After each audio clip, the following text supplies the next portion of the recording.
ब्रह्मानन्दं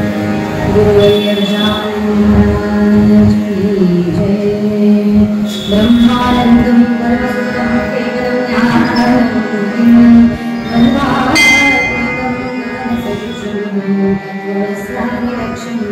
एकं नित्यं प्रवचनं सर्वैः साक्षीभूतं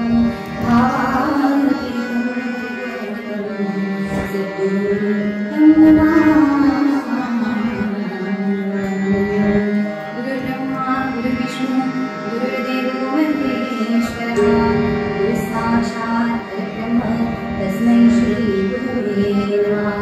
पंढरीनाथ महाराज की, रामचंद्र महाराज की, वैदिक हिंदू धर्म की, भारत माता की, सब संतन की जय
जन्मोत्सव नारळी पौर्णिमा राखी सगळं सगळं जुळून आलो. तुम्ही जोरदार आवाजात कसे चौपट सण आहे तसं चौपट आवाज होते.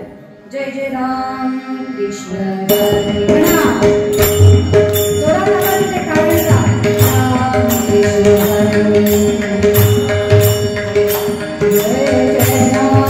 कृष्ण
गुरुवर्य गजानन महाराज भट्ट यांच्या जन्मोत्सवा प्रीत्यर्थ कीर्तनाचं आयोजन. सद्गुरु विना ज्ञान नाही अन्यथा होणार नाही अज्ञानी प्राणी प्रवाही वाहतची गेली. जर आपल्याला ज्ञान प्राप्ती करून घ्यायची असेल, भगवंताची प्राप्ती जर करून घ्यायची असेल तर आपल्याला सद्गुरु करावेच लागतात. चला म्हणून म्हटलं सद्गुरु विना ज्ञान नाही अन्यथा होणार नाही. त्याच्याशिवाय आपल्याला ज्ञान होणार नाही. योग्य काय अयोग्य काय हे कळणार नाही. कारण ते वाट कृपेची करी तू ते सद्गुरु, ते दिशाची स्नेहे भरी तू ते सद्गुरु, जीवांतरी आंतरी आपुला जीव ते सद्गुरु. सद्गुरूंचा महिमा किती वर्णन करावा, किती तर सांग अमर्यादित. एक दिवस दोन दिवस प्रत्येकाला सद्गुरु ज्याप्रमाणे भासत असतात, ज्याप्रमाणे मदत करत असतात, प्रत्येकाचे निरनिराळे अनुभव असतात. एकाच वेळी अनेकांना सद्गुरु मदत करत असतात, भगवंताची प्राप्ती करून देत असतात, ओळख करून देत असतात.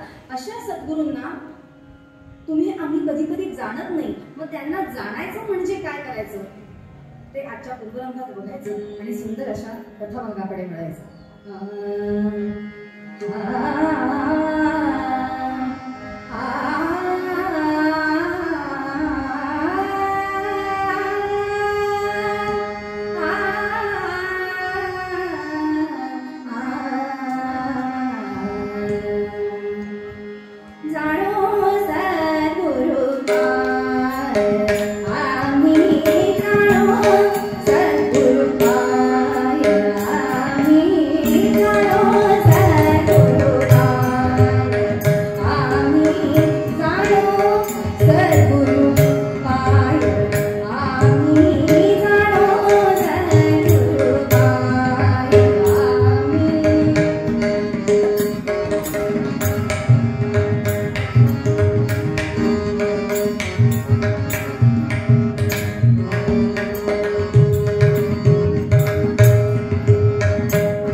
परमेश्वर नमुनी नमुनी सकलासी नाम मान्यास हरिगुण कथन करी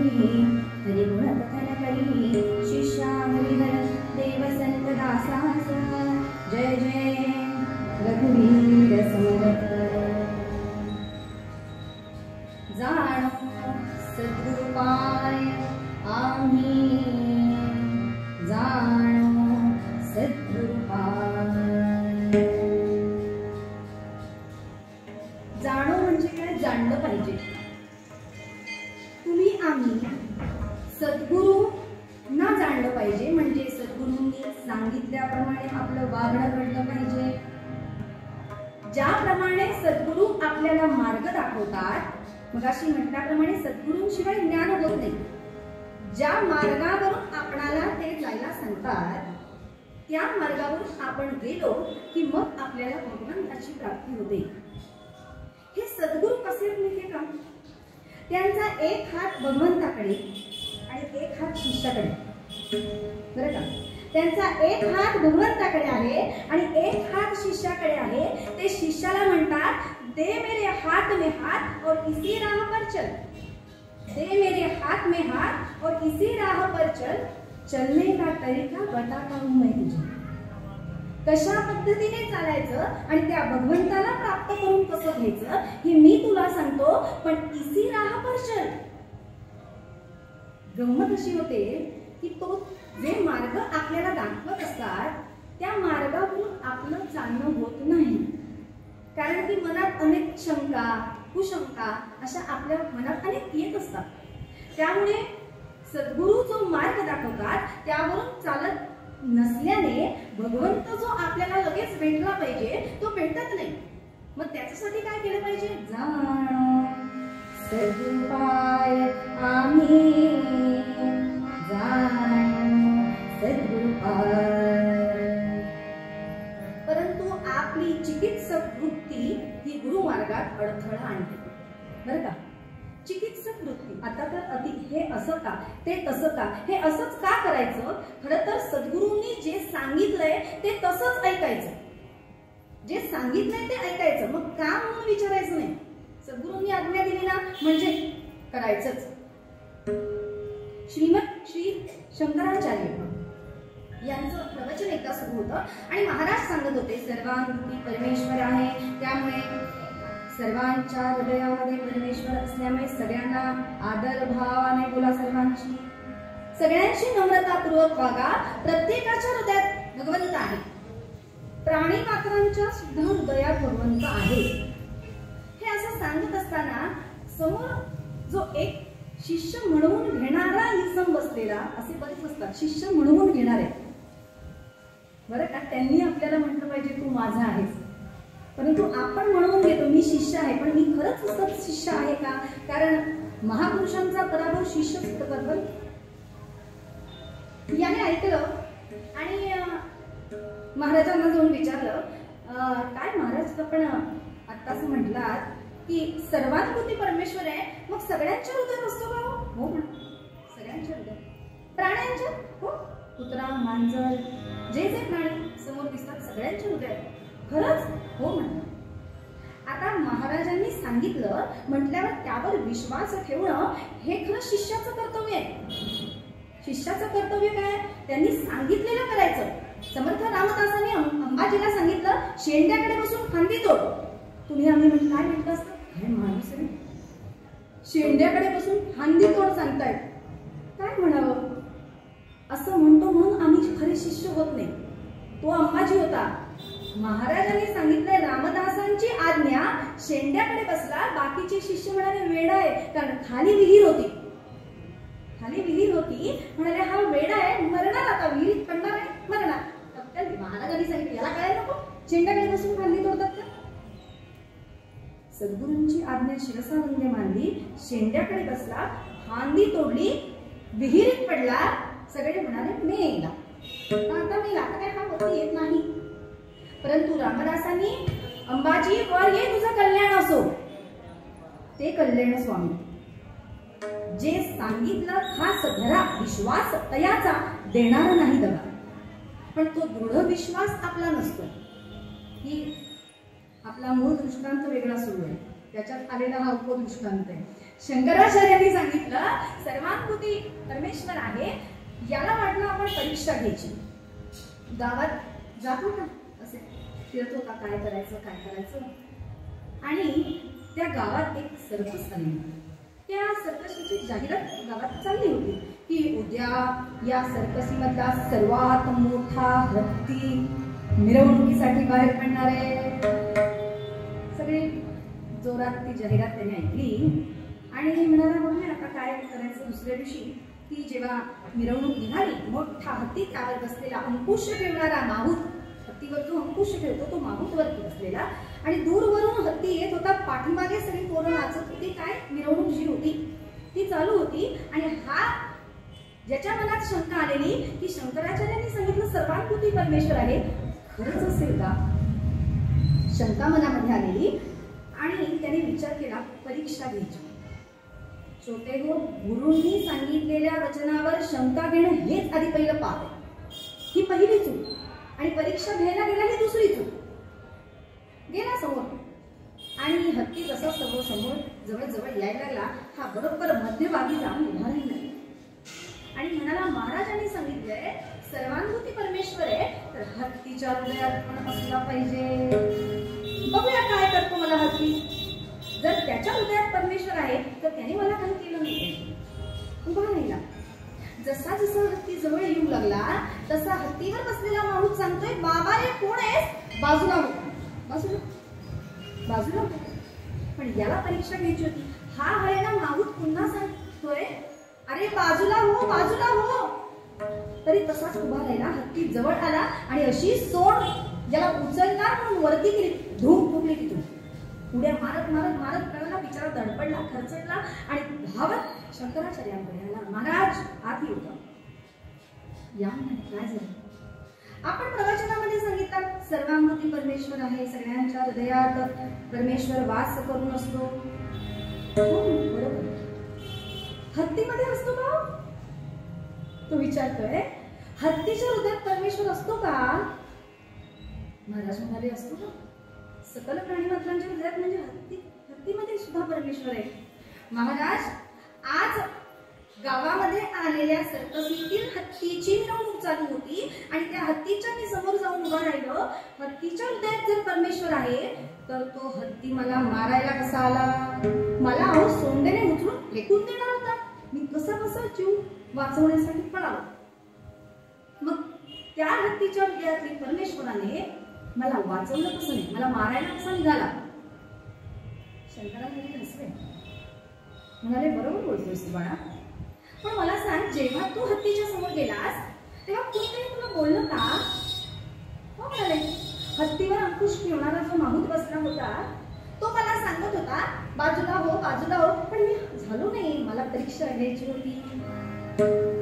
तेव्हा शंकराचार्य हसले आणि म्हणाले अरे तुला हत्तीच्या हृदयातील परमेश्वराची परीक्षा घ्यायची होती, पण माहूताच्या हृदयात सुद्धा परमेश्वर आहे आणि तो परमेश्वर तुला सांगत होता बाजूला हो, तू त्याचं नाही ऐकलंस म्हणून तुला हा त्रास सहन करावा लागला. जसा हत्तीच्या हृदयात आहे तसा माहूताच्या त्याच्याही हृदयात आहे, सकल प्राणी मात्रांच्या हृदयात. परंतु तुमचा आमचा गुरुवचनावर विश्वास नाही आणि त्यामुळे आपल्याला संकटांना तोंड द्यावं लागतं. संकट तर येणारच होते. आपण कितीही देवाची उपासना केली, जसं की तुम्ही रेनकोट घाला नाही तर 4-4 छत्र्या उघडा, पाऊस थांबतो का? नाही थांबत.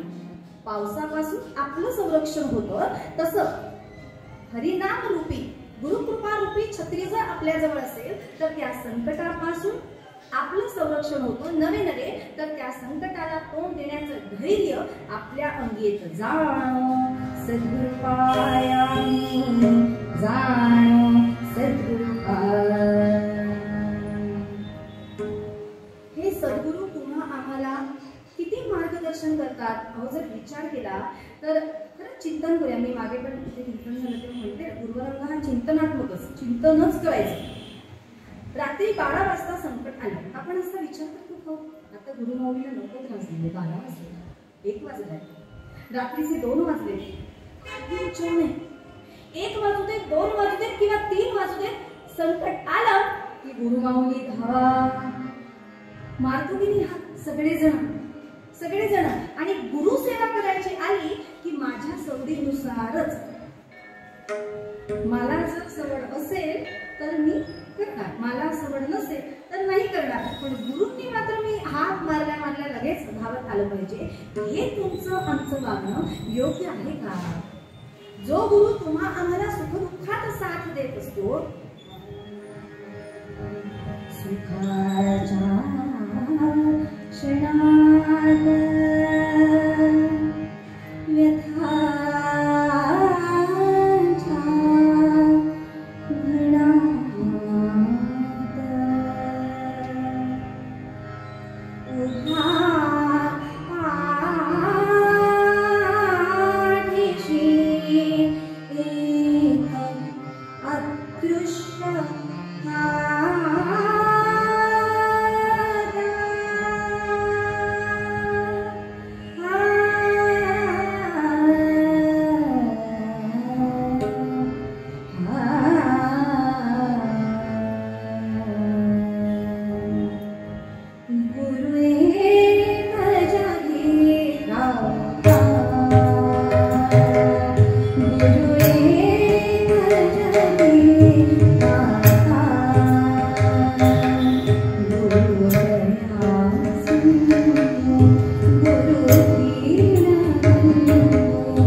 जगी राता गुरु दया सिंधू, गुरु दीनबंधू. किती उपमा द्यावी. गुरुचं वर्णन करणं आज घड्याळाकडे बघते, कारण की आपल्याला 8चं टायमिंग आहे कीर्तन संपवण्याचं. आणि थोडं घड्याळाकडे बघून पूर्वरंगाला थोडा मध्ये स्वल्पविराम देऊन उत्तर रंगाकडे जायचं. गुरु तुमच्या आमच्या हृदयामध्ये ज्ञानाची ज्योत प्रज्वलित करत असतात, परंतु ती ज्योत निरंतर तेवत ठेवायचं कार्य मात्र तुम्हा आम्हाला करता येत नाही.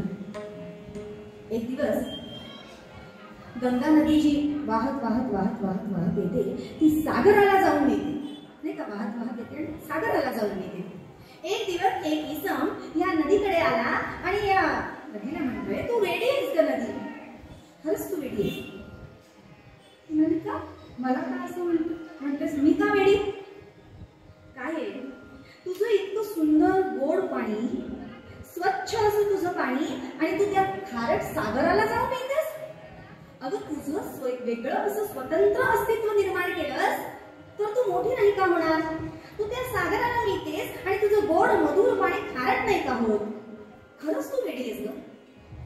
तेव्हा गंगा नदी हसली आणि त्याला म्हणाली, मध्यम, अरे तुला वाटतंय की मी बिघडलीये, मी वाया गेले, मी चुकतीये, पण हे एक प्रकारचं बिघडलंय बरं का. मी त्या सागराला जाऊन मिळते म्हणून गंगा सागर होते. हे सागराला जाऊन मिळाल्यामुळे होतं. जर माझं स्वतंत्र अस्तित्व मी निर्माण करेन तर ते त्याचं डब्बू होईल. म्हणून मी त्या सागराला जाऊन मिळते. सागराच्या संगे नदी बिघडली, सागराच्या संगे नदी बिघडली, नदी बिघडली सागराची घाणी, नदी बिघडली सागराची घाणी. आम्ही बिघडलो तुम्ही बिघडाना, आम्ही बिघडलो तुम्ही बिघडा. श्रोते हो, हे वेगळ्या प्रकारचं बिघडणं आहे. बिघडणं, हे बिघडणं म्हणजे कसं? आम्ही बिघडलो तुम्ही बिघडाना, आम्ही बिघडलो तुम्ही बिघडाना, आमच्याप्रमाणे तुम्ही घडाना असं येते. आम्ही बिघडलो तुम्ही बिघडाना, सद्गुरूच्या संगे शिष्य बिघडला, सद्गुरूच्या संगे शिष्य बिघडला, सद्गुरूच्या संगे शिष्य बिघडला, शिष्य बिघडला सद्गुरू शिकला, शिष्य बिघडला सद्गुरू शिकला. आम्ही बिघडलो तुम्ही बिघडाना, आम्ही बिघडलो तुम्ही बिघडाना, तुम्ही बिघडाना, तुम्ही बिघडाना. आम्ही बिघडलो तुम्ही बिघडाना, सद्गुरूच्या संगे शिष्य बिघडला, शिष्य बिघडला सद्गुरूची झाला. श्रोते हो, प्रत्येक जन्मात आपल्याला साऱ्या काही गोष्टी मिळतील. आईबाप सुद्धा मिळतील, कारण त्यांच्याशिवाय जन्म नाही. पण सद्गुरू मिळत नाही बरं प्रत्येक जन्मात. ज्या ज्या जन्म यावे माय बापे दोन्ही परी संत निर्माणे मिळतीना. सद्गुरूला उपमा देण्याजोगं या जगात काहीच नाही. बरं, जी गोष्ट आपण कुणालाही सांगू शकत नाही ती गुरुमाऊलीला सांगू शकतो की नाही? सांगा बरं मला. जी गोष्ट आपण घरात कुणाला सांगायला आपल्याला नको वाटतं किंवा एखादी अडचण, कारण त्यालाच सांगू शकतो जो अडचण निवारण करू शकतो. कारण आपण अडचण समोरच्याला सांगितली, आता मी माझी अडचण यांनाच काहीतरी सांगितली. आज बहुतेक माईचा आवाज सुंदर आहे ना, उदाहरण देते. जरा आवाज आहे, काहीतरी अडचण वाटली का, तर हे काय अडचण निवारण करणार नाही. हो अहो, माझा पण असंच झालं. आपण नाही का एकमेकांना जेव्हा आपलं दुःख सांगतो तेव्हा समोरचा पण आपलं दुःख सांगतो. आपल्याला वाटतं मी माझं सांगते, ह्याचं काय चाललंय, होतं की नाही? सगळ्यांना असा अनुभव आहे. पण सद्गुरू हे असे आहे की तुमच्या दुःखाचं ते चुटकीसरशी निवारण करतात. म्हणून म्हटलं सद्गुरू बिना ज्ञान नाही, अन्यथा होणार नाही. ते वाट कृपेची करीतो ते सद्गुरू. इतकं प्रेम तुम्हा आम्हाला देत असतात. म्हणून म्हटलं की आई वडील प्रत्येक जन्मात मिळेल, पण सद्गुरू प्रत्येक जन्मात मिळतीलच असं नाही. एक छोटा विनोदी दृष्टांत देणार आणि पुढे जाणार, कारण सगळे असे जरा गंभीर झाले ना, हसलात की जरा बरं वाटेल. हे असं आज सद्गुरूंची महती जशी मी सांगते अत्यंत थोडक्या शब्दात. तसं एका गावात कीर्तन होती 7 दिवस, आणि त्या कीर्तनकार बुवांनी 3 दिवस गुरूंवर पूर्वरंग, 7 दिवस पण होऊ शकतो. अभ्यास करणारा, बोलणारा आणि ऐकणारा हे सगळे तयारीचे असेल तर पूर्वरंग किती वाढवायचं त्याच्यावर अवलंबून असतं. तसं एकाला काय वाटलं, बरेच श्रोते होते आणि भगवंताकडे गरीब श्रीमंत असा न्याय नसतो. भगवंताला सगळे सारखेच, सामान्य कृपा सगळ्यांवर होत असते. फक्त जो त्याच्या जवळचा असतो त्याला तो विशेष कृपा देतो. नाक, कान, हात, पाय, डोळे, त्वचा, बुद्धी ही सामान्य कृपा, ही सगळ्यांवर असते. परंतु कोणत्याही परिस्थितीत चेहऱ्यावर समाधान राहणं ही विशेष कृपा सत्शिष्यालाच प्राप्त होते. त्याप्रमाणे तो एक गरीब ऐकत होता श्रोता बिचारा आणि म्हणाला, एवढं बुवांनी सांगितलं, सद्गुरु विण ज्ञान नाही, अन्यथा होणार नाही, अज्ञानी प्राणी भारताचे गेले. आणि किती ते सद्गुरु जीवनात सद्गुरु केलेच पाहिजे हे सगळं ऐकलं. म्हणाले आपण सद्गुरु करूया म्हणून शोधायला गेला. जाणो सद्गुरु पाय, ते पण जाणता आले पाहिजे. बरं, सद्गुरु करायचा नसतो ते बरोबर आपण आपोआप त्यांच्याकडे जातो. ते जसं मागे पुरंदर दासांची गोष्ट सांगितली तेव्हा बरोबर वाट बघत असतात, भेट होतेच. परंतु याला विचारायला वाटतं आपण गुरु करू म्हणून शोधायला लागला. एका गुरुंची नावावर कानावर ख्याती आली आणि त्या गुरु महाराजांकडे गेला. पण श्रोते हो, ते सद्गुरु नव्हते, नुसतेच गुरु होते, सद्गुरु नव्हते. त्यांच्याकडे गेला आणि हे सगळे श्रीमंत शिष्य, त्यांचे शिष्य, श्रीमंत लोकच त्यांचे शिष्य असे ते गुरु. हा गरीब बिचारा गेला. त्या गुरु महाराजांना काही माहिती नाही हा गरीब असेल. महाराज मला अनुग्रह द्या. गुरु म्हणतो द्या. म्हणाले देईन, पण त्याचं काय आधी परीक्षा बघायला लागते. म्हणाले मी काय करतो, येणाऱ्या गुरुवारी मी तुझ्याकडे बासुंदी खायला येतो, चालेल का? म्हणाला बासुंदीचा बेत करशील का? आता त्याला वाटलं की ही परीक्षेची एक पद्धत असावी, परीक्षेचा हा एक भाग असावा. बिचारा गरीब होता, तरी पण कसे कसे कष्टातून साठवलेले पैसे वस्तू आणली आणि बासुंदी केली. गुरु महाराज खुश झाले. गुरुवारी आले, बासुंदी खाल्ली. वा वा म्हणाले, अप्रतिम उत्तम बासुंदी झाली आहे. महाराज गुरुमंत्र कधी देणार? पुढील गुरुवारी पुन्हा बासुंदीचाच घाट पाहिजे, पुन्हा बासुंदी. ठीक आहे म्हणाले महाराज. या श्रोते हो, 2 गुरुवार झाले, 3 गुरुवार झाले, हे आपले गुरु महाराज येत आहेत, बासुंदी खातायत आणि जात आहेत. अनुग्रहाचा तर पत्ताच नाही. आता याने विचार केला की काहीतरी आपल्याला म्हणाले नाही तरी नुसती बासुंदी खातायत, अनुग्रह तर देत नाहीयेत. म्हणून एका गुरुवारी याने काय केलं, दर गुरुवारी महाराज येतात आणि पायात चांदीच्या खडावा घालून येतात. हे याने बघितले. गुरु महाराज घरी आले गुरुवारी आणि लगेच हा महाराजांकडे आला आणि म्हणाले, महाराज आज जरा बासुंदी मला थोडा विलंब लागला. चालेल चालेल चालेल म्हणाले, काही हरकत नाही, मी बसतो, थोडा विलंब लागेल. म्हणजे काय तू सेवा करतोस, खरंच उत्तम तुझी सेवा. म्हणजे तुला गुरुमंत्र दिलाच पाहिजे. आपल्या चरणांची कृपा. माझं काय म्हणजे माझ्या चरणांची काय, तुझं कर्तृत्व. आणि गुरु महाराज आतमध्ये बसले आणि याने आज जास्तीचं दूध, बरीच ड्रायफ्रुट्स, अशी सगळी महागडी महागडी केशर सगळं घेऊन आला आणि बायकोला म्हणाला, आज रगड अशी मस्त बासुंदी झाली पाहिजे की गेल्या 4 गुरुवारमध्ये झाली नाही. ते चांगलं दूध आटून सुंदर अशी बासुंदी केली आणि महाराजांना बासुंदीचा तो सुगंध दरवळू लागला आणि म्हणताय, वा म्हणाले, आज काहीतरी विशेष दिसते बासुंदी, फार सुंदर बासुंदीचा वास येते. गेल्या 4 गुरुवारमध्ये असा आला नाही. महाराज आपल्या चरणांची कृपा, चरणांची कृपा. आणि माझं काय चरणांची कृपा, तुझं कर्तृत्व, मी काय करणार, तुझं कर्तृत्व सगळं. नाही महाराज. आणि बसले, बसायला पाठ, सगळा थाट, टेकायला पाठ आणि तुमच्या आमच्या भाषेत खायला चाट. पण तिथे बासुंदीच होती आणि बासुंदी वाढली आणि महाराज बासुंदीचा आस्वाद घेतात. म्हणे, वा वा वा वा, आजची बासुंदी न्यारीच आहे, सुंदर. नक्कीच तुझ्यावर गुरुकृपा करणार, गुरु मंत्र तुला देणार, सुंदर बासुंदी. काय पण आज कशी काय जमली अशी सुंदर? महाराज आपल्या चरणांची कृपा. अरे चरणांची कृपा, चरणांची कृपा, काय चालवलेस काय? म्हणे काय सुंदर माझं. आज म्हणाले इतकी बासुंदी खाल्ली आहे की लगेच काही मी मठात जात नाही, जरा इथे आडवा होतो.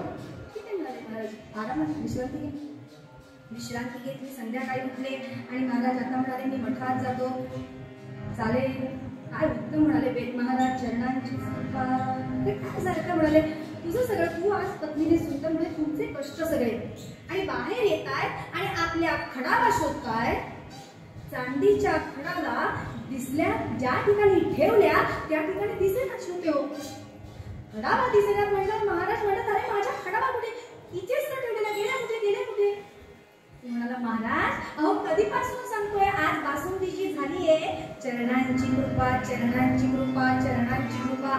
अहो तुमच्या चांदीच्या खडाला बाजारात नेऊन विकल्या आणि त्या पैशांमध्ये हा सगळा थाट केला. विनोदाचा भाग बाजूला ठेवूया. जाणो सद्गुरुपा. जरा सगळे हसावेत म्हणून विनोद. पाया मी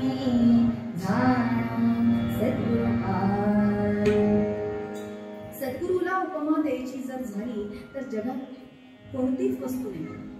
जर आपण म्हटलं की सद्गुरू सागराप्रमाणे आहेत तर ती उपमा खोटी ठरेल, कारण सागर हा खारट असतो पण सद्गुरू सर्वतोपरी गोड असतात.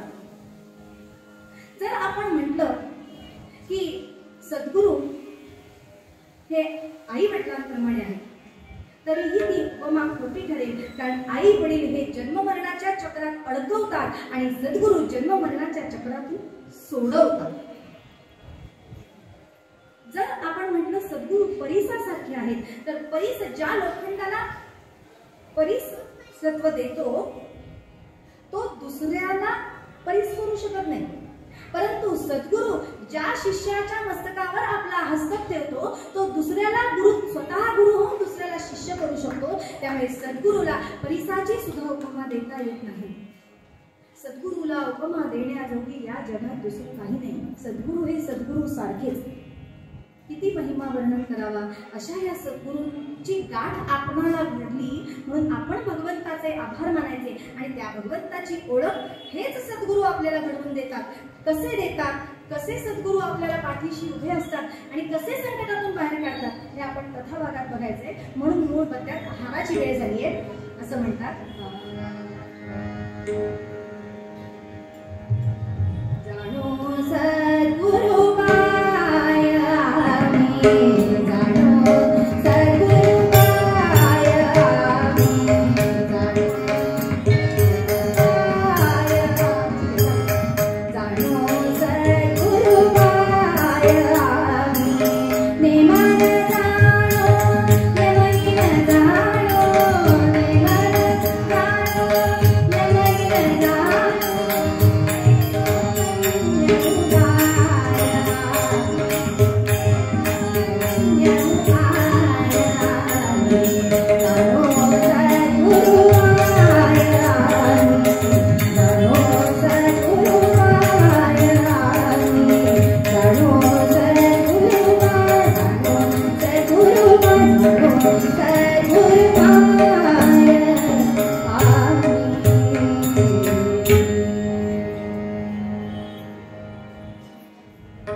महादेवाच्या प्रांगणात बसलोय,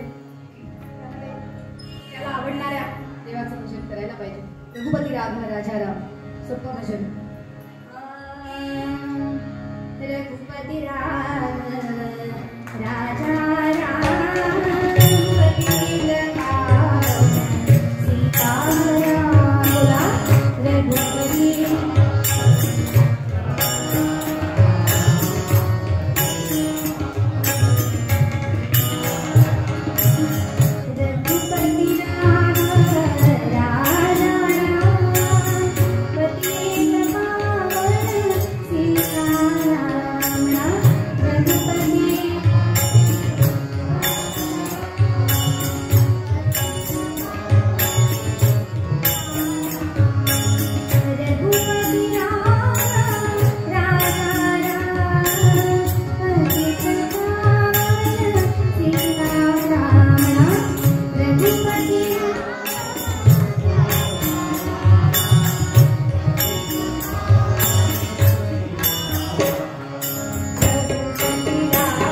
धरोनी पहावेश तो मानवाचा जगी जन्मला अंजनी बाळसाचा जया शोभगे नामते रामदास नमस्कार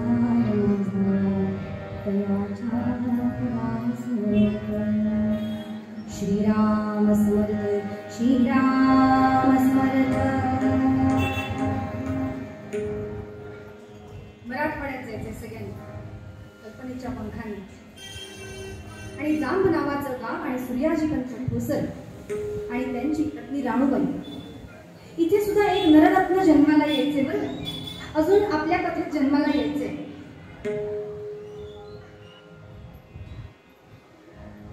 दोघं पती पत्नी एकमेकांना अनुरूप अशी होती. अनुरूप म्हणजे दोघं एकमेकांना साजेशी अशी. एका अध्यात्म मार्गाचा म्हणजेच पतिराज हे दररोज गायत्री पुरस्चरण आणि सूर्याची उपासना करणारे. दररोज सूर्योपासना आणि गायत्री पुरस्चरण. मात्र पत्नी राणूबाई ही आदित्य राणूबाईचं व्रत करत होती. यद रोचते तद्राज, ज्याला जे आवडतं ते करायचं. कोणत्याही प्रकारचा अडथळा नाही की मी हे करतोय म्हणून तू तेच केलं पाहिजे. श्रोते हो, सद्गुरू कोण लाभणार किंवा आपले सद्गुरू हे आपण इथून भाळा घेऊन येत असतो. जन्माला आल्यानंतर त्याप्रमाणे त्या त्या ठिकाणी आपण जात असतो. आपण कित्येक वेळा बघतो की आई वडील हे वेगळ्या पंथाचा अवलंब करत असतात आणि जन्माला आलेलं मूल हे वेगळ्या भगवंताच्या मार्गात जातं. सगळे मार्ग एकच. जसं की घरातली एखादी व्यक्ती, त्या व्यक्तीचा मुलगा त्याला बाबा म्हणतो, नातू आजोबा म्हणतो, भाचा मामा म्हणतो आणि पुतण्या काका म्हणतो. व्यक्ती एकच. तसं भगवंत एकच आहे. मला राम रूपात आवडतो म्हणून मी त्याला राम म्हणते. यांना कृष्ण रूपात आवडतो म्हणून या कृष्ण म्हणतात. यांना गणपतीच्या रूपात आवडतात ते गणपती म्हणतात. यांना देवीच्या रूपात आवडतात ते देवी म्हणतात. तत्व एकच. त्याप्रमाणे गुरुभक्त तत्व सुद्धा एकच आहे. कोणत्याही पंथाचा एकमेकांमध्ये लुडबुड करू नये. कोणत्याही पंथाने तुला ते आवडते ना तू ते कर. त्याप्रमाणे पती पत्नी हे अनुरूप असून सुद्धा सूर्याजीपंत हे सूर्योपासना गायत्री पुरस्चरण आणि पत्नी आदित्य राणूबाईचं व्रत करत होती. आणि म्हणता म्हणता त्या सूर्यप्रसादे करून पुत्र झाला दैदिप्यमान म्हणून नाव नारायण हे विवेकी जयाचे पंढरीनाथ महाराज. खास वर सगळ्यांना सापडत नाही.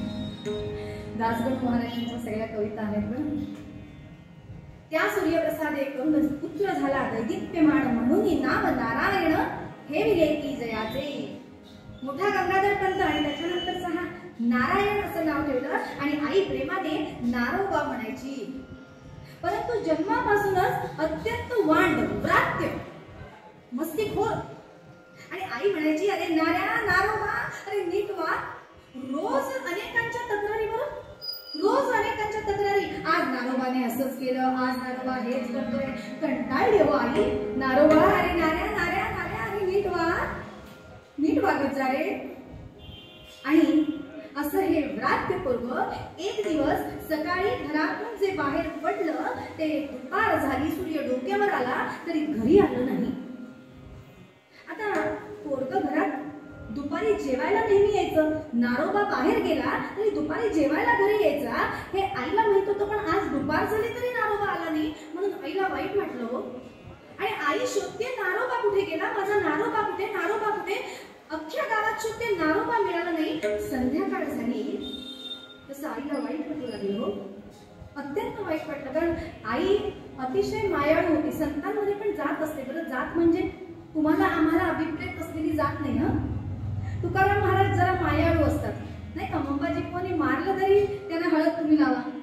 तुम्हाला लागलं असेल तर तुम्हाला हळद तेल लावा म्हणून त्यांच्याच मागणं लावतात. ज्ञानेश्वर माऊली आईसारखी म्हणून माऊली असं आपण त्यांना म्हणतो. डोक्यावरून ममतेने हात विनवते, कितीही त्रास दिला तरी ममतेने हात फिरवून फिरवून तुम्हा आम्हाला समजावले आणि समर्थ रामदास हातात दंडुकाच घेतात. नाही का, मनाचे श्लोक म्हटल्यावर कसं वाटतं, हातात दंडुका आई हे केलंच पाहिजे अशी. पण ही जी आई होती या रामदासांची म्हणजे नारायणाची, ही थोडी तुकारामांच्या जातीची होती, मॉड होती, अतिशय मायाळू होती. बिचारीला वाईट वाटायला लागलं, माझा नारोबा गेला कुठे, संध्याकाळ झाली तरी माझा नारोबा सापडत नाही. शोधून शोधून दमली, अखेर विचार केला माळावर जाऊन बघूया. घरी जो माळा होता त्या माळावर गेली आणि तिथे बघते तर एका कोपऱ्यात ही स्वारी ध्यान करत बसली. अत्यंत व्रात्य मस्तिष्क वांड असणारं हे पोरग ध्यान करत बसलेलं. आईला आश्चर्य वाटलं, जवळ गेली, अरे नाऱ्या उठ, अरे दिवसभर तुला शोधते, होतास कुठे, उठ उठ नारोबा, काय करतोयस? चिंता करीतो विश्वाची, चिंता करीतो विश्वाची. काय विश्वाची चिंता? तुझं वय काय? अरे तुझं वय काय, तू वागतोस कसा आणि विश्वाची चिंता? उठ, मला काही समजत नाही, चल खाली जेवायला चल. आई थांब ग, मला ध्यान लावून बसू दे, उठ नाऱ्या, उठ नारोबा म्हणून त्याला फरफटवत खाली आणला. आणि नारोबांच्या मनामध्ये झालेला तो बदल तिला वेगळा वाटला. अत्यंत वांड व्रात्य असं हे आपलं पोरग अचानक असं गंभीर झालंय, कदाचित संसार करणार नाही असं वाटलं. म्हणून त्याला जर जाग्यावर आणायचं असेल तर त्याचा विवाह केला पाहिजे असं आईने ठरवलं. पूर्वीच्याकडे लवकर विवाह होत होते आणि 11वा संपता संपता यांना आईने विचारलं, नारोबा इकडे ये, इथे आधी बस. काय आई? नाऱ्या, नारोबा, अरे लग्नाला नाही म्हणू नकोस, पण तुझ्यासाठी मी मुलगी बघितलीये, कारण आपल्या भावाची मुलगी तिने बघून ठेवलेली, तुझ्यासाठी मी मुलगी बघितलीये. नारोबा लग्नाला नाही नको म्हणूस. आई मला लग्न नाही करायचंय. नारोबा लग्नाला नाही म्हणू नकोस, निदान बोहल्यावर चढेपर्यंत तरी नाही म्हणू नकोस, पटकन हो म्हणतो. काय आईने सांगितलं? बोहल्यावर चढेपर्यंत तरी नाही म्हणू नकोस, पटकन हो शब्द पकडला आईनं आणि हो म्हणून टाकलं. आणि आईने सगळा थाट घातला. अहो सगळा थाट माट आणि तो विवाह सोहळा. त्या दिवशी सगळे लोक आलेले, आपण ज्या दिवशी मागच्या कीर्तनामध्ये बघितलं, गोत्यात आणणारे नात्यातील लोक सखे सोयरे असे सगळे सगळे सगळे सगळे जमलेले. आणि त्यावेळी आणि सावधान असं आपल्याकडे म्हणतात ना, शुभमंगल सावधान, हे म्हणत असताना नारोबा विचार करताय, जे शुभ आहे, जे मंगल आहे, त्याला सावधान का म्हणताय? जे चांगलं आहे, चांगल्याला सावधान का म्हणायचं? सावधान कधी म्हणतात? जेव्हा संकट असतं तेव्हा सावध हो असं म्हणतात. नारोबा विचार करतायत, शुभ आणि मंगल आहे, तिथे सावधान का म्हणतायत? तुम्हाला आम्हाला हे कळलं नाही, आपण अडकलो, पण हे नारोबांना कळलं. आणि त्यावेळी शुभमंगल सावधान हे ऐका ऐका विवाहकाली सावधान हे,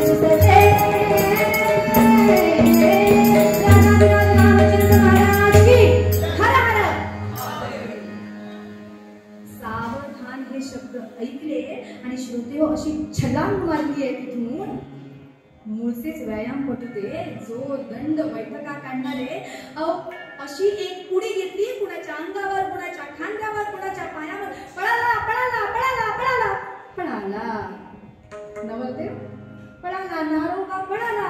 सगळे बघतायत बघतायत, हे तिथून जे थेट पळत सुटले ते थेट नाशिकला टाकळी या ठिकाणी आले. तिथे एक छोटस राम मंदिर होतं. त्या राम मंदिराच्या जवळ आले, त्या रामाची मूर्ती बघितली, मात्र इतका आनंद वाटला, आनंद अत्यानंद झाला आणि ते मंदिर स्वच्छ करायचं त्यांनी ठरवलं. ती पंचायतनाची रामाची मूर्ती बघितली, आनंद वाटला, आजूबाजूचा परिसर स्वच्छ केला. त्यावेळी वय वर्ष किती होते हो? 12. काही इतिहासकालीन अभ्यास करणारे ब्रिगेडचे वगैरे कोणी असतील तर मला सावध राहिलेलं बरं. 12 वय त्यावेळी बरं. त्यानंतर त्याने ठरवलं की तपश्चर्या करायची, कारण तप केल्यावर पद वाढते. तप उलट करा, तप केल्यानंतर पद वाढते. त्याप्रमाणे तपश्चर्याला असते 13 कोटी रामनाम जप आणि 12 कोटी गायत्री पुरस्चरण.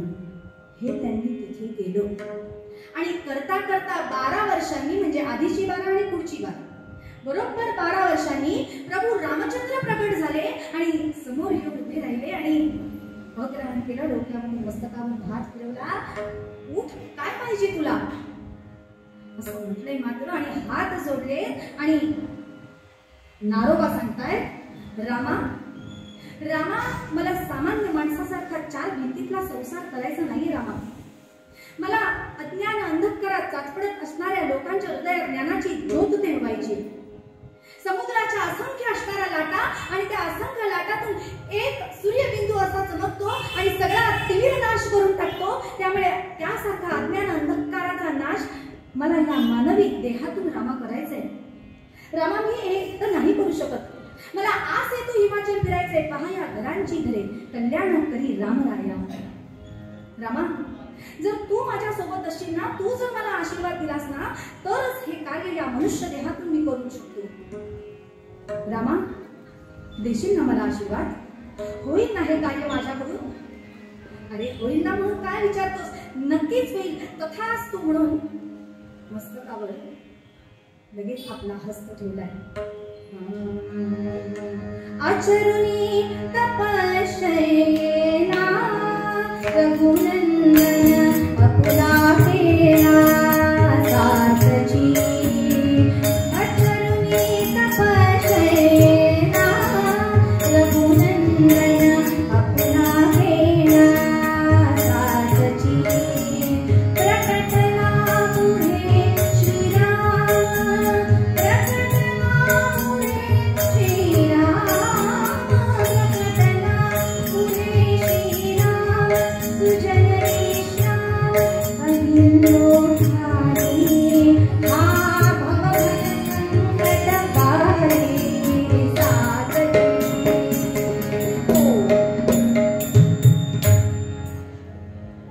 आणि प्रभू रामचंद्र प्रकट झाले, आशीर्वाद दिलाय आणि तिथून आमचे रामदास स्वामी निघाले. अजून रामदास झालेले नाही. नंतर त्यांना रामाचा दास, रामाची पूजा करायची म्हणून बाकीच्यांनी दिलेली पदवी अजून नारायणच होते. परंतु ते आज येतो हिमाचल फिरायला निघाले. तुमच्या आमच्यासारखे आज राहणारे काका येणार म्हटल्यानंतर मला इतका आनंद झाला, कारण आम्ही तसे नाही चालत येणारे. आम्ही कारमधून आलो, कारण आम्हाला घरांची घरे पाहिजे नाही, त्यांना घरांची घरे बघायची होती.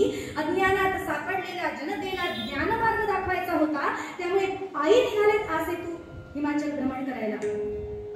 आणि भ्रमण केलं 12 वर्ष, 12, 24 आणि 12, 36 भ्रमण केलं सगळीकडे. आणि त्यांनी आपल्याला जर कार्य काही करायचं असेल तर महाराष्ट्रासारखी भूमी नाही हे त्यांनी ठरवलं. चंद्रभागा गोदावरी ही नेहमीचीच यादी झालेली, म्हणून कृष्णा तरी त्यांनी जागा निवडली. शहापूर नामे नगरी होती एक कृष्णा तिरी, तेथे बाजीपंत शेकदारी करीत होता विविध हो.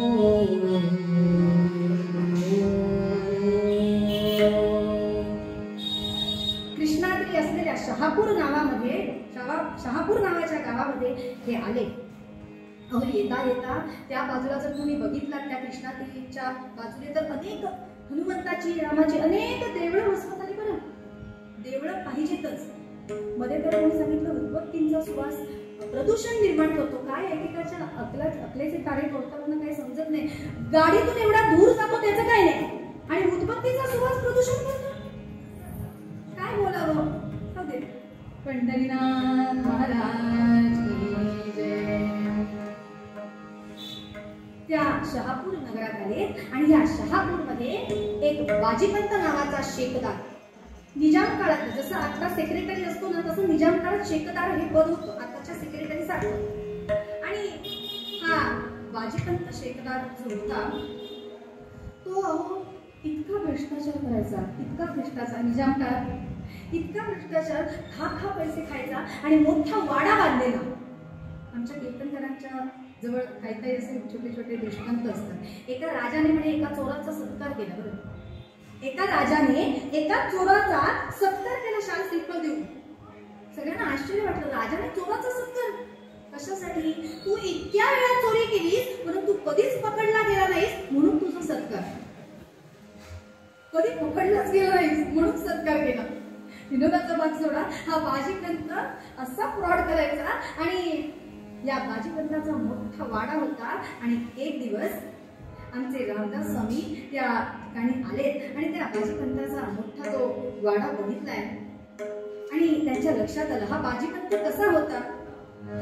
लोलूप भावी जो सदा हरीचा कदा पदाना ध्याई मनाना ध्याई संसार तयाची नित्य देवता आई संसार तयाची नित्य देवता आई नित बांधी गड्या घर वाडे येतसे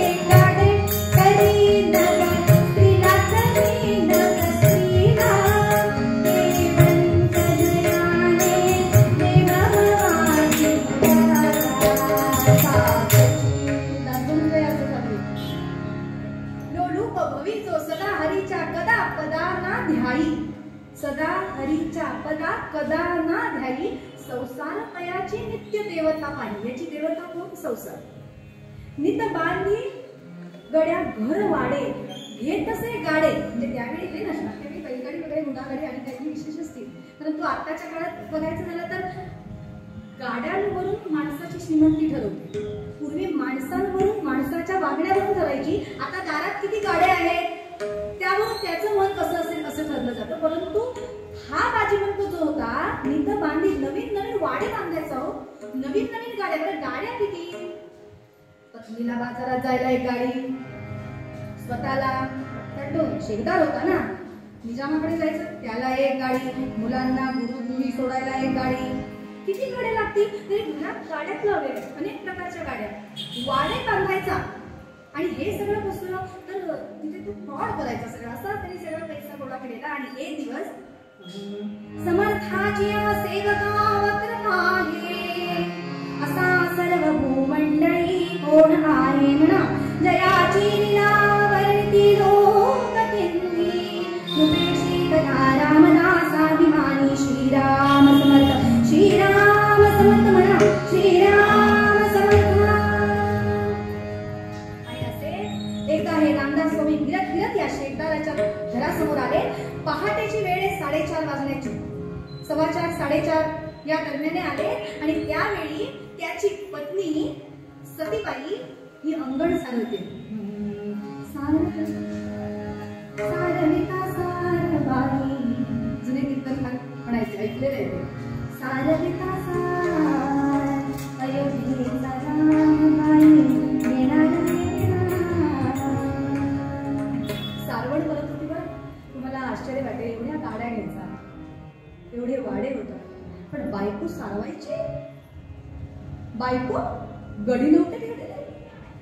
पण श्रोते तुम्हाला सांगू का ती का सारवत होती? आयुष्यात कधीच कंबर दुखू नये म्हणून ती सारवत होती. बरं कारण पूर्वीच्या काळी घरात ती जी महत्वाची कामं आहे ती बायकाच करायच्या, ती सारवत होती. आणि त्याच वेळी आपले समर्थ रामदास त्या ठिकाणी आले आणि ह्या रामनामाचा जय जय जयकार केला. भवाच्या भये कायमी कोसदंडी धरी रे मना धीर धाकास सांडी रघुनायका सारिका स्वामी श्री नुपेक्षी कदा गोकल्या दंडधारी श्रीराम समर्थ. मरे एक त्याचा दुजा शोकवाने अकस्मात तोही पुढे जात आहे. पुढे ना जगी लोकरे क्षोभ होतो म्हणून तया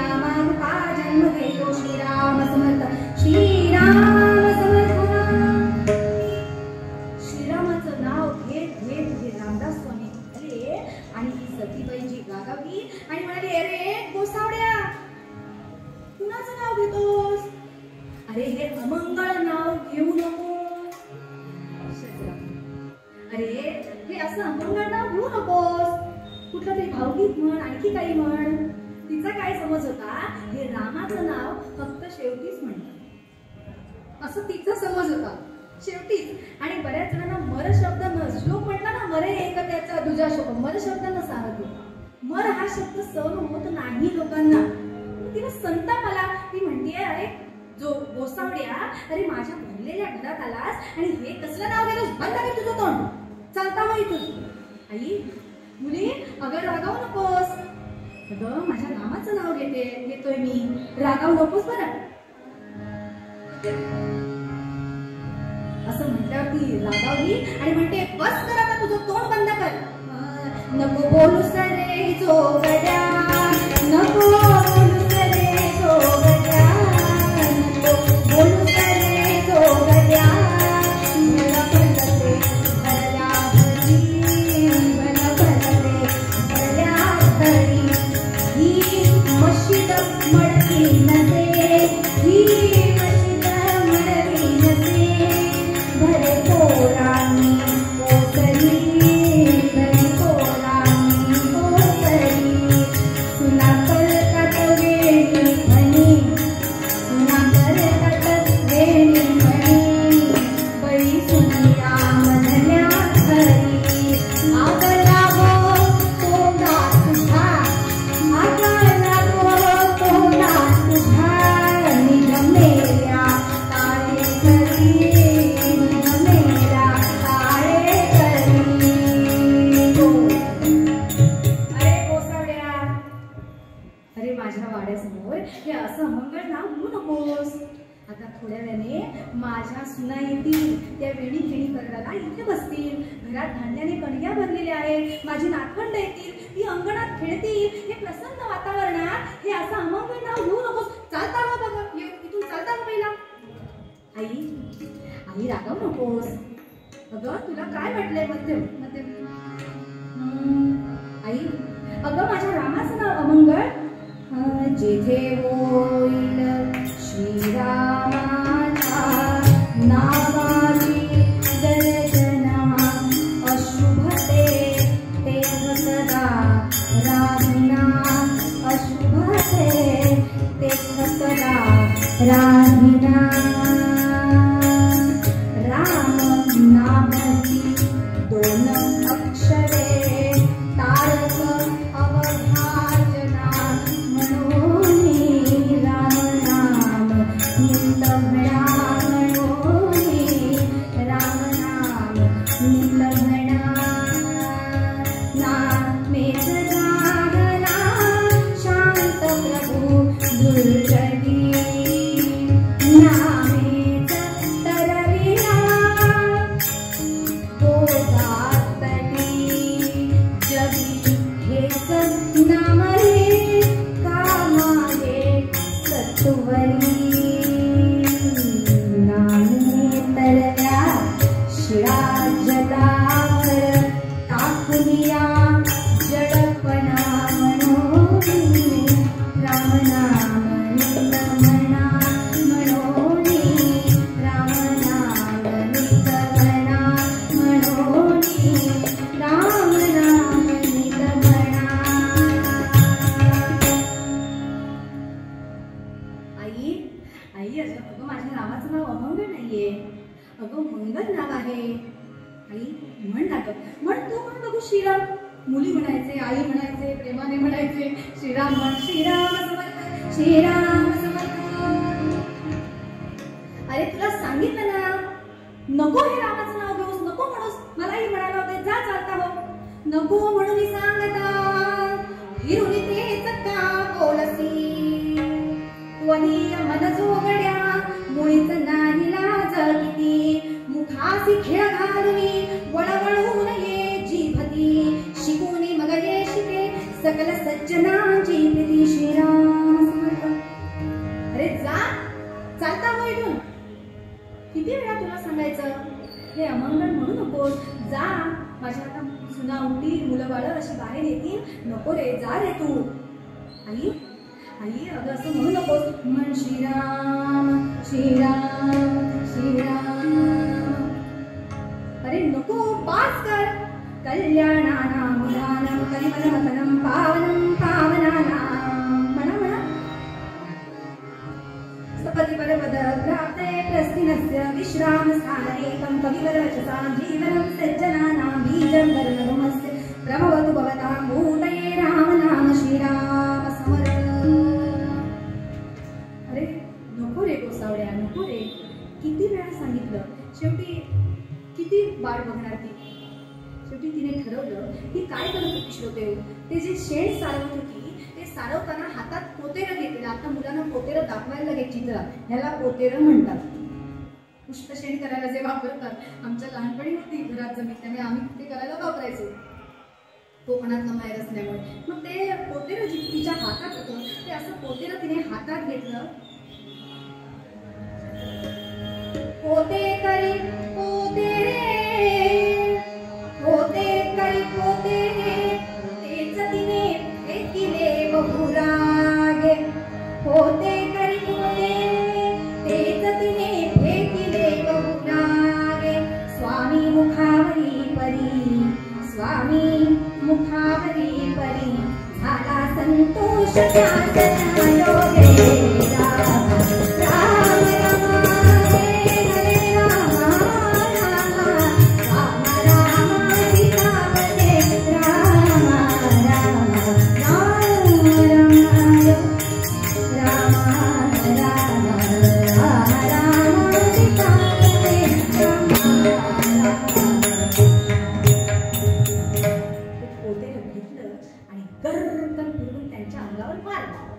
मगाशी म्हटलं व्यायाम कुठे ते काय बरोबर हातात जेललं आणि म्हणाले आता माझी आई रागावली आहे, आता मुलीसमोर रामाचं नाव घेऊन उपयोग नाही, आता निघायचं.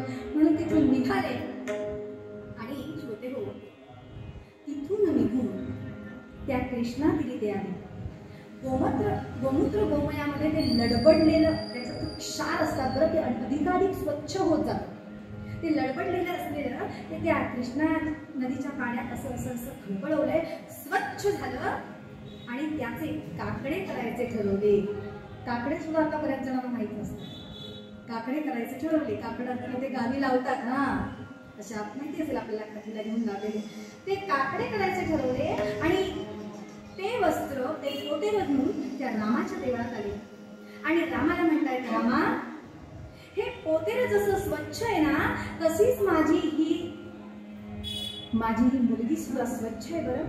तिच्या या हृदयातील वस्त्रावर रामनामाचा रंग मला चढवायचा आहे.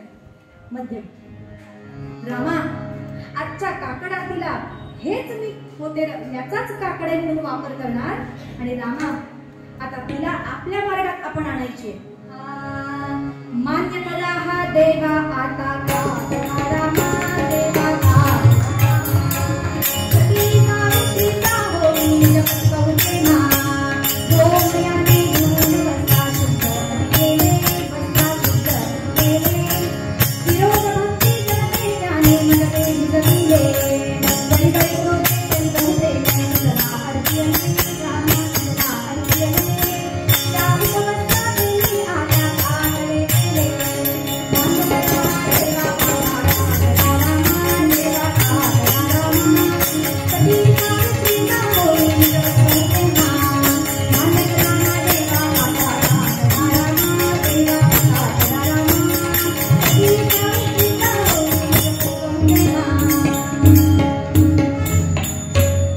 आनंद वाटला.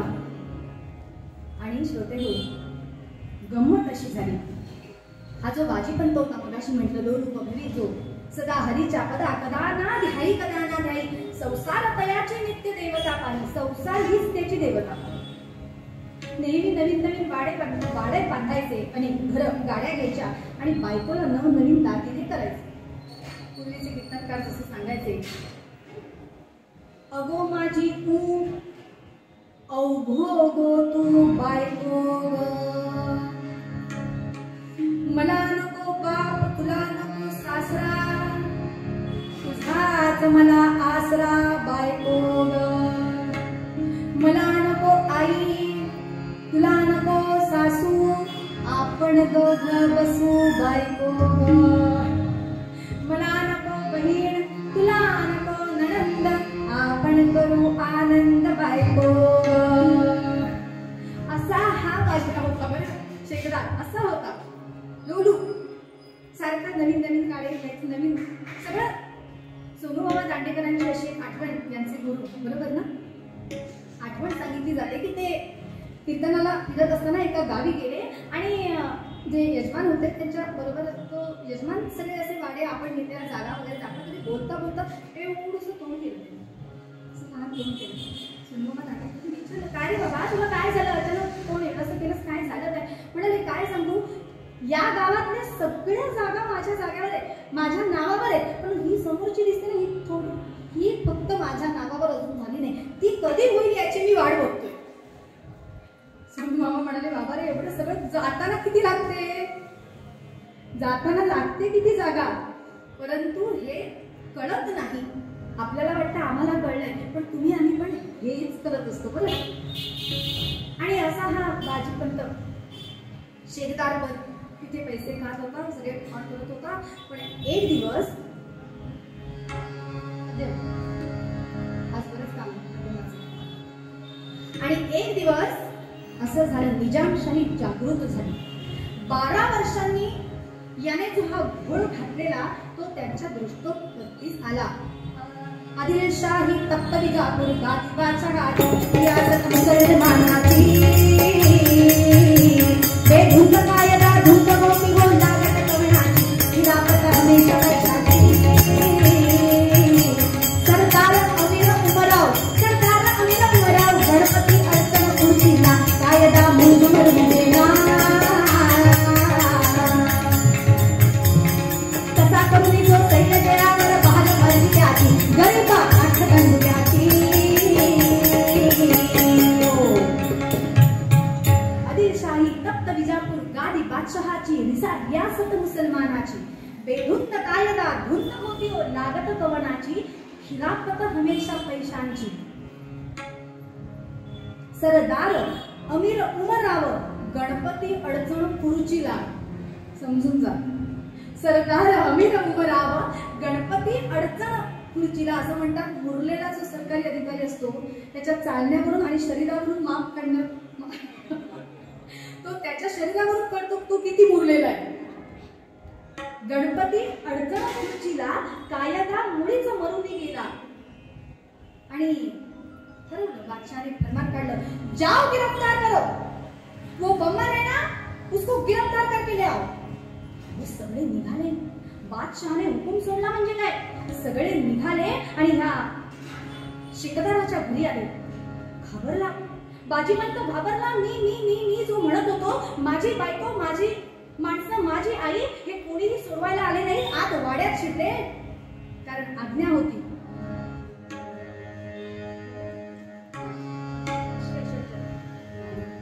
जाओ गिरफ्तार करो बाजीपंत को, करो बाजीपंत को, ये दिला कभी भी कभी भी राम को, बदमाश है बड़ा कमले मान हो गया, वो मान हो गया. मराठवाड़े की तशी जमा के खा गया, जाओ गिरफ्तार करो बाजीपंत को, वो करो बाजीपंत को, वो करो बाजीपंत को. जाओ गिरफ्तार करो म्हटल्यावर ते आले.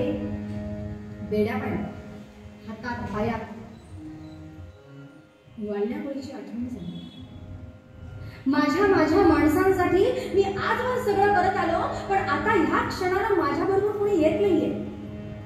श्रोते हो, दवाखान्यात ज्यावेळी आपण जातो, कितीही जवळची व्यक्ती असेल तरी म्हणू शकते का हो याचा आजार पण मला द्या, आधी म्हणू शकत नाही. म्हटलं तरी वरवरच म्हणतील बरं, आणि जरी म्हटलं तरी देऊ शकत नाही. या बाजीपंताला अत्यंत दुःख झाले आणि इतकं वाईट वाटलं, जे सगळे माझ्यावर आत्तापर्यंत प्रेम करत होते ते एकही मला सोडवायला आले नाहीत. आणि बेड्या पडल्या आणि तुरुंगात टाकल्या. दरवाजा बंद झाला. काळ कोठडी, आता सारखी नाही आलिशान सोयी असते काही जणांना.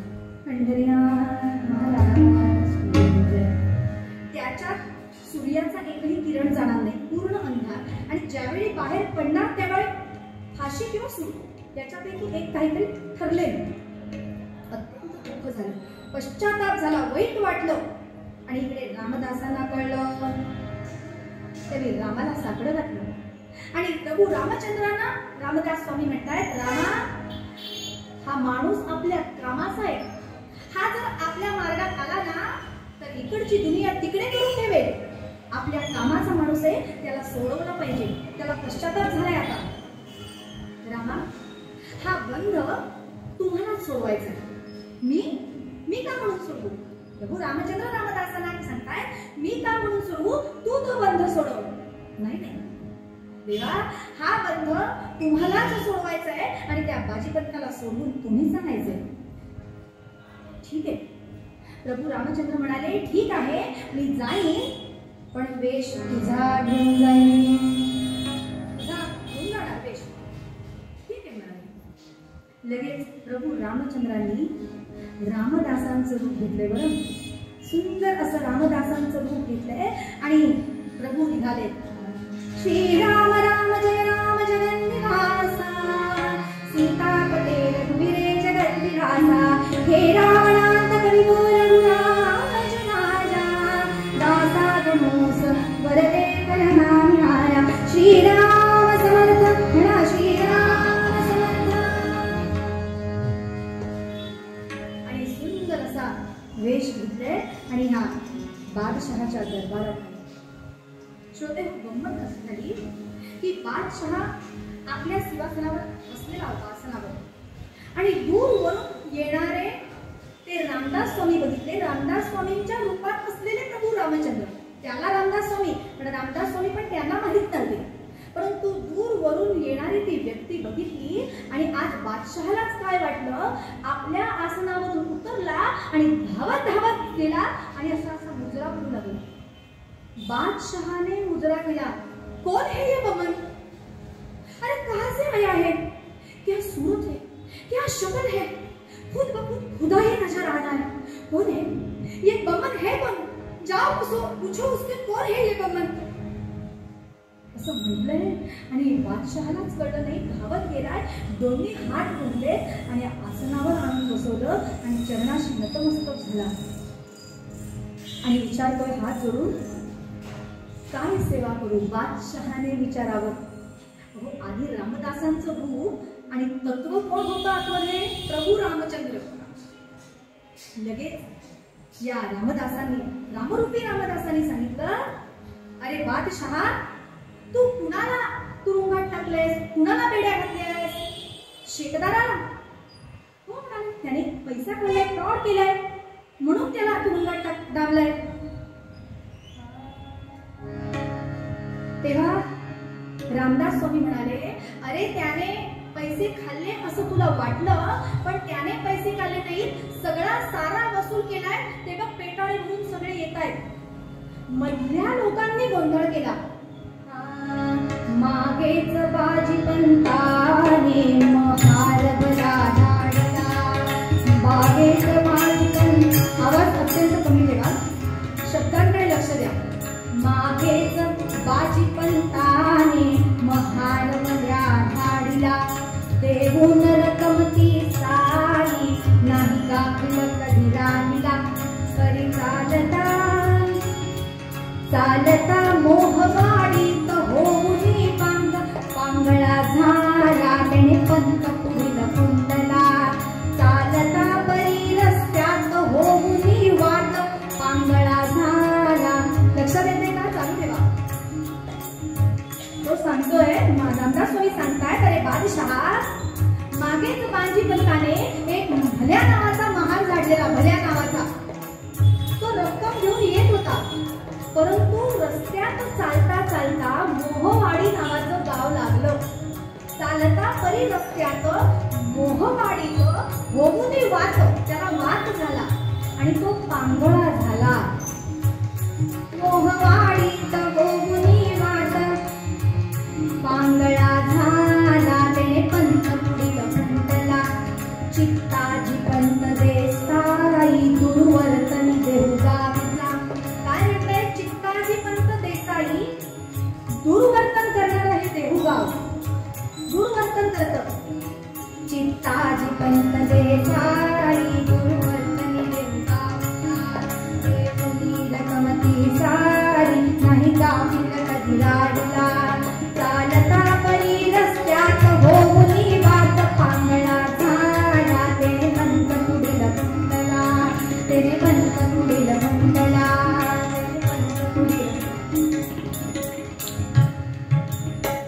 अरे असं झाल्यामुळे सगळे पेटारे भरून आणले.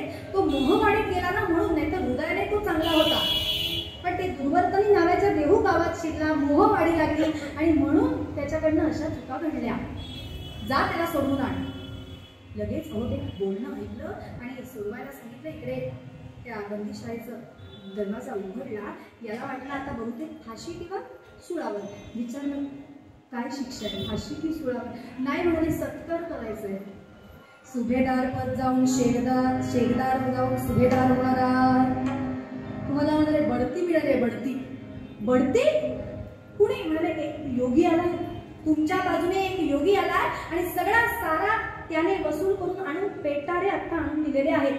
मी म्हणाले मी कधी उष्ट्या हाताने कावळा सुद्धा हातवलं नाही. म्हणाले कधी कोणाला मदत केली नाही आयुष्यात. मला कोण मदत करायला आला? म्हणून लगेच बाहेर धावत आले. म्हणाले सत्कार नको काय नको. बादशाला विचारलं कोण आले? म्हणाले तो मग योगी आलाय, निघून चाललाय. धावत बाजीपंत गेलाय आणि त्या जटा धरल्या. तू कोण पुण्य पुरुषा, येथे आलास सोडविण्या मजसी.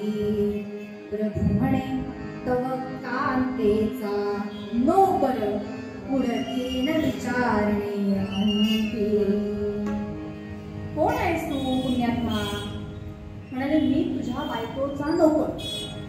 माझ्या बायकोचा नोकर? पगार तरी घ्यायला आला नाही. म्हणाले पगार आमचा ठरलेला. काय? पोतेर. पगार काय होता? पोतेर पगार. विचार करताना तिथून रामदास स्वामी म्हणजे भगवंत गुप्त झाले.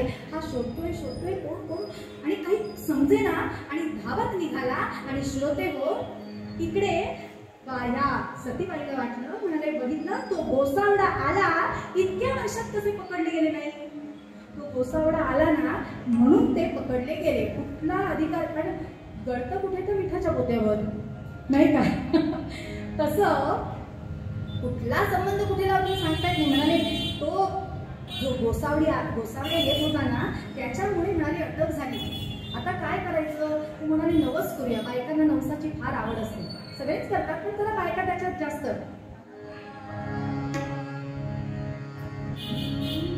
सत्वरी पाव तुम्हाला प्रभू मारा, परतीला ये म्हणून माझ्या खंडोबाजे जुरीचा राया. तुझा लंगर तोडी खरा, तुझा लंगर तोडी खरा. वाडी खंडार तुझा नाव गडावरी, माहुली वारी अधिकवारी. मुंजासनार फोडीन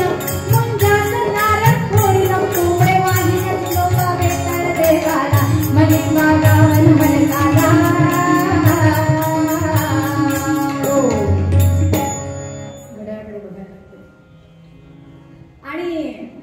सगळे नवस हिंदू नाही, ख्रिश्चन नाही, मुसलमान सगळ्या देवांना नवस बोलून झाले.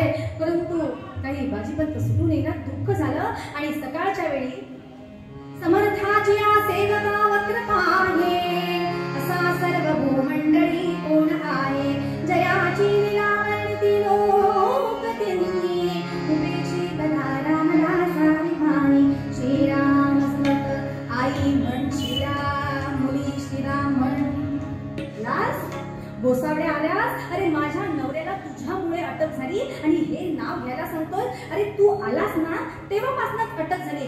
थांब आता ही तुझी जीभ जी चुरू बोलते ना त्याला चटकाच देते. म्हणून घरात गेलीये आणि कोलीत घेऊन आलीये. ते निखाऱ्याचं धगधगतं कोलीत. रामदास स्वामी म्हणाले मुलगी माझी रागावलीये, जर खरंच जिभेला डाग दिला तर रामनाम बंद होईल. इथून आपण निघालेलं बरं. म्हणून ते तिथून निघाले. ही कोलीत घेऊन आली आणि समोरून सुटून आलेले बाजीपंत उभे. इतक्या वर्षांनी सुटून आले आणि स्वागत कशाने? कोलीत घेऊन. म्हणाले हे काय आहे? स्वतःच्या यजमानांना समोर बघितलं, सगळी लाज लज्जा विसरली आणि ते कोलीत गळून पडलं.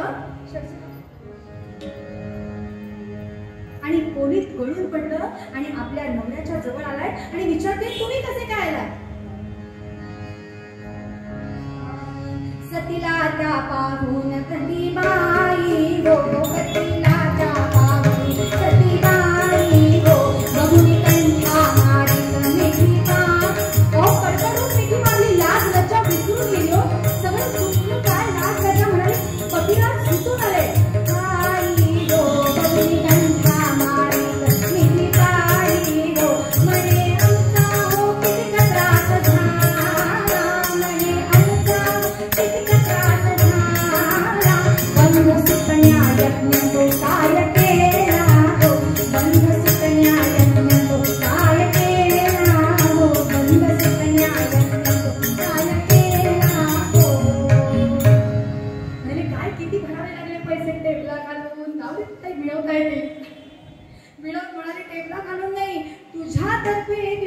आलेला.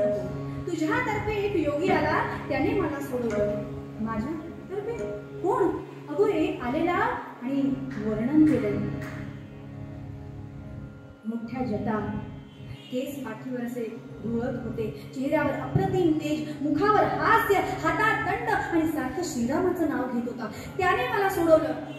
असं म्हटल्यावर हिने सांगितलं, त्यांनी तुम्हाला सोडवलं?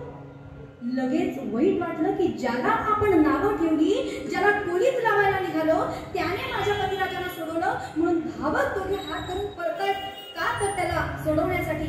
इतक्यात मध्य समोरून रामदास स्वामी दिसले आणि बाजीपंत सांगताय, हाच हाच योगी आला मज सोडविण्यासाठी. हाच हाच योगी आला मज सोडविण्यासाठी.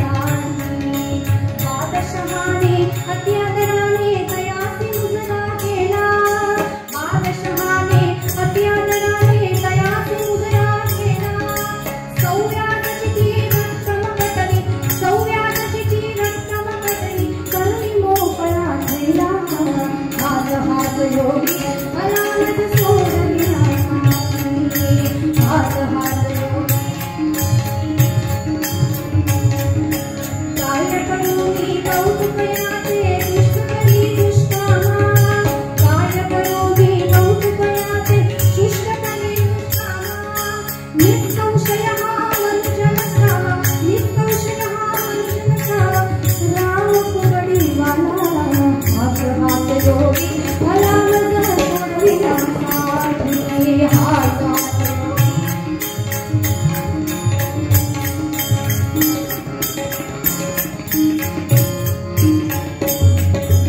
ऐसे म्हणून बाजीपंत शरणावरीत झाला. ऐसे म्हणून बाजीपंत शरणावरीत झाला. दासगणमने मया समजा,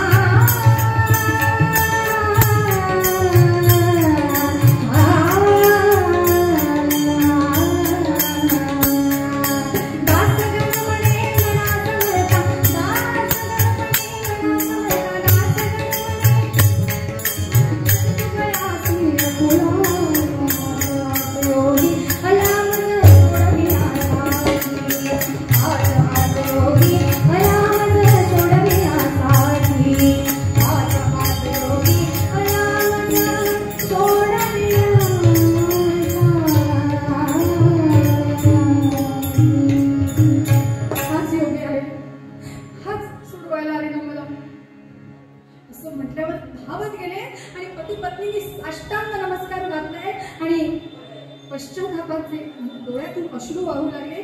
नयनाश्रूंचा अभिषेक केलाय. 5 मिनिटात कीर्तन संपणार आहे. आणि रामदासांना सांगते, माझ्याकडनं चूक झाली षडज, माझ्याकडनं चूक झाली.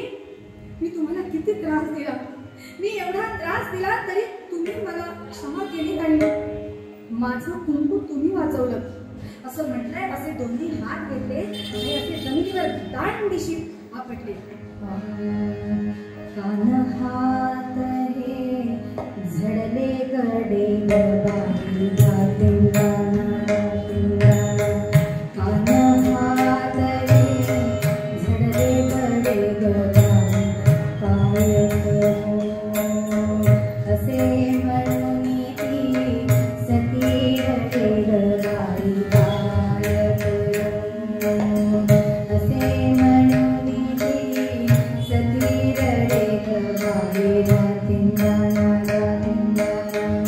Save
क्षमा करा महाराज, माझ्याकडनं खूप खूप अपराध घडलाय. बाजीपंताने पण हात जोडले आणि नतमस्तक झाले. श्रोते हो, वेण्णा स्वामी जे आपण नाव ऐकलं असेल, समर्थ शिष्या, या वेण्णा स्वामी बरोबर या सतीबाईला त्या मठामध्ये या रामदासांनी जायला सांगितलं. पुढे ती शिष्या झाली आणि बाजीपंत शेखदार सुद्धा शिष्य झाले रामदास स्वामींचे. ते वाट कृपेची करीतू काय करतात गुरु, अशक्य सुद्धा शक्य करतात, अशक्य ही शक्य करतील स्वामी. अशक्य सुद्धा शक्य करण्याचं सामर्थ्य गुरुंकडे असतं. रामदास स्वामी म्हणतायत, हे बघा, तू जे पोतेला दिलं होतंस ना, त्याचे काकडे मी केले. आज तुम्ही दोघांनी उभं राहायचंय षड्जमध्ये, मध्यम. आणि आता मगाचा नागडा घाटावरचा होता, आता आपल्या इकडचा जरा करूया. आणि दोघांनी रामासमोर उभं राहायचंय आणि मनापासून काकडे घालायचे आहे.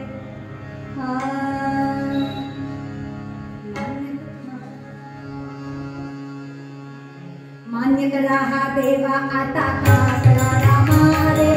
मगाशी सांगायची मान्य करा हा देवा, आता काय मान्य करा हा देवा.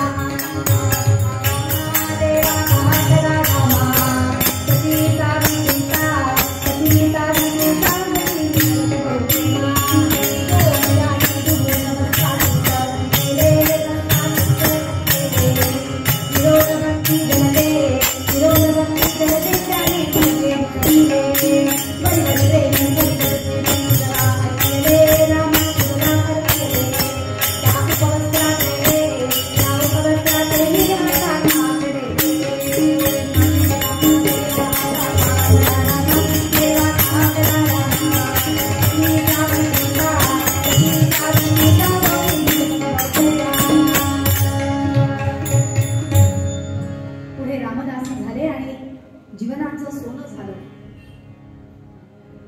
जाणो सद्गुरुपायाही, जाणो सद्गुरुपाय. सद्गुरूंच्या संगे शिष्य बी घडला सद्गुरूची झाला. हे तुम्हा आम्हाला पण अशक्य नाहीये बरं. फक्त मनापासून खास धरा विश्वास, तयाचा देणार नाही दगा. कल्याण स्वामींसारखा विश्वास. काहीही सांगितलं छाटी म्हटलं की वरून खाली उडी, भरायला होईल दरीत पडेल, काही मनात किंतु परंतु नाहीच. अशी श्रद्धा जर आपली गुरूंच्यावर असेल तर तो भगवंत नक्कीच आपलासा होतो. म्हणून मूळ पद्यामध्ये असं सांगितलंय. आज कीर्तनाची इथे आरती करायची आहे का नाही, कारण भजन आहे ना नंतर. हा, मग भैरवी म्हणू का? कसं भैरवी नको ना, तर आरती ठीक आहे. आज कीर्तन करण्याची इथे संधी दिली त्याबद्दल मी आयोजकांचे आभार मानते. हे उत्तम साथीदार, त्यांचे सुद्धा आभार मानते. खूप सुंदर साथ या दोघांनी. ओळख करून द्यायची गरज नाही, कारण तुम्ही यांना माझ्यापेक्षा जास्त ओळखता. टाळ वाजवले. खरं तर खूप मोठं व्यक्तिमत्व आज इथे उपस्थित आहेत. पण मोठे लोक डाऊन टू अर्थ म्हणतात ना, तसे आम्हाला गाडीतून घेऊन आले. त्यांच्याबद्दल बोलायचं झालं तर वेगळा एक कथाभाग होईल. त्यामुळे मोठे व्यक्ती PhD झालेल्या लोकांना कोच म्हणून ते मार्गदर्शन करतात, संस्कृत बरं का. आणि ते आता इथे टाळ घेऊन बसले. म्हणजे माणसाने कसं असावं, सगळेच आपण एकमेकांना दाखवून घेत असतो. दाखवत आलं पाहिजे की भगवंताकडे आलो की आपण सगळे दास, गुरूंकडे आलं की खाली बसायचं. तर मनात मोठेपणा ठेवून चालेल कसं? जागा कुठे? खालीच ना. जाणो सद्गुरुपायामी, जाणो सद्गुरुपाय. भगवंताला जर प्राप्त करून घ्यायचं असेल तर फक्त आणि फक्त आपण गुरुला शरण गेलं पाहिजे. कुंडली कमलधारी